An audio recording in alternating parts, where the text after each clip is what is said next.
Good morning, good afternoon, good evening, whatever time it is that you're watching this. Hello, Man of You fam. Glad to be back with you again for this third week in October.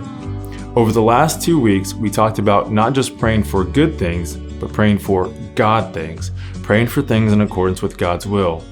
We talked about the importance of your own prayer life and how hearing from God should certainly help us in praying in accordance with His will, and how the Lord's Prayer, or the disciples' prayer, is not a ritual. Rather, it provides us a template for a powerful way to pray, and that like the disciples, we realize that the real power is in prayer.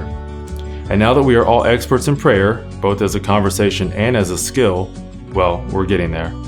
This week's focus will be on diligence and perseverance in prayer.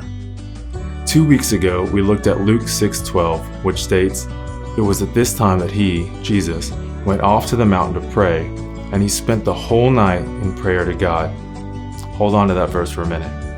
Now let's take a look at a prayer of David in Psalm 86, 1-7, which says, "Incline your ear, O Lord, and answer me, for I am poor and needy.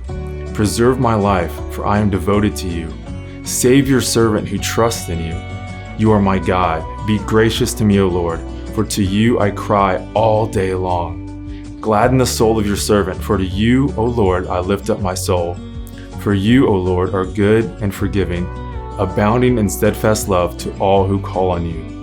Give ear, O Lord, to my prayer. Listen to my cry of supplication. In the day of trouble I call on you, for you will answer me." What a powerful prayer from David.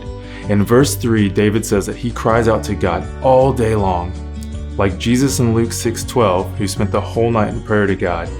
So whether you're an early bird or a night owl, spending time diligently in prayer to God is key.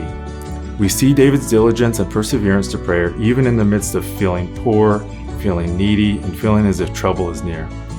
There are times when we feel anxious, stressed about family stuff, school stuff, just life stuff, but remaining diligent, persevering in those times as we continue to pray for the God things in accordance with His will is vital. It keeps us connected to God.